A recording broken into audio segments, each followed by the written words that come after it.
നല്ല പച്ച ചെമ്മീൻ കിട്ടിയാൽ ഞാൻ ഈ പറയുന്ന പോലെ ഉണ്ടാക്കി നോക്കി എല്ലാവരും. ഒരു പ്രാവശ്യം ഉണ്ടാക്കി എല്ലാവരും പിന്നെ ഇതുപോലെ ഉണ്ടാക്കുമല്ലോ. ഞാനുണ്ടല്ലോ ആ ഒരു ചട്ടി വെച്ചിട്ട് ഉള്ളിയും തക്കാളിയും ഇഞ്ചിയും പച്ചമുളകും വെളുത്തുള്ളി എല്ലാം കൂടെ ഒന്ന് വഴറ്റി കൊടുത്തിട്ട് അതിലേക്ക് നമ്മളെ ചെമ്മീനും കൂടെ ഇട്ട് കൊടുത്തിട്ടുണ്ട്. ഇത് ചെമ്മീൻ ഇറങ്ങി വെള്ളം എന്നിട്ട് അല്ലാണ്ട് ഞാൻ എക്സ്ട്രാ വെള്ളമൊന്നും ചേർത്ത് കൊടുത്തിട്ടില്ല. ചെമ്മീൻ തന്നെ വെള്ളം ഇറങ്ങി വെന്ത് കിട്ടിക്കോളും.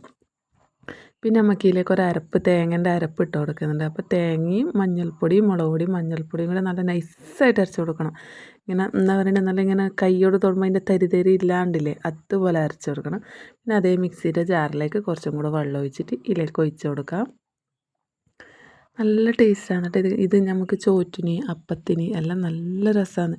ഇപ്പം ഞാൻ കുറച്ച് ആവശ്യത്തിന് ഉപ്പും കൂടെ ചേർത്ത് കൊടുത്തിട്ടുണ്ട്. ഇതിന് നല്ലപോലെ തിളക്കണം. ഇതിങ്ങനെ ലൂസ് കറിയെല്ലാം ഉണ്ടായാലും കുറച്ച് കട്ടി തിക്കായിട്ടില്ലേ കറിയാണ്, നല്ല രസമാണ് അപ്പത്തിനെല്ലാം. എന്ത് ടേസ്റ്റാണെന്നറിയാം ഇത് കൂട്ടാണെങ്കിൽ. ഇതിൻ്റെ എന്താ പറയുക, നമുക്ക് ഇതിൻ്റെ കഷ്ണമൊന്നും വേണമെന്നില്ല, ഇതിൻ്റെ ചാറിൻ്റെ കൂട്ടാൻ നല്ല ടേസ്റ്റാണ്.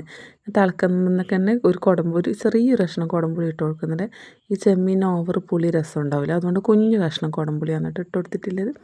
ഇതുപോലെ നല്ല പോലെ തിളപ്പിച്ചെടുക്കുക. നല്ല തിക്കായിട്ട് വന്നിട്ടുണ്ട്. ഇതുപോലെ തിളപ്പിച്ചെടുക്കണം. ലാസ്റ്റ് കുറച്ച് മല്ലിച്ചപ്പും കരിയാമ്പിലയും കൂടെ മിക്സ് ആക്കിയിട്ട് ഇട്ട് കൊടുത്തിട്ട് അടച്ച് വെക്കണം. തുറക്കുകയും ചെയ്യണം ഒരു 10 മിനിറ്റേക്ക് ഇട്ട് കൂട്ടി നോക്കണം എൻ്റെ മക്കളെ. അപ്പോൾ സബ്സ്ക്രൈബ് ചെയ്യാൻ മറക്കരുത് കേട്ടോ.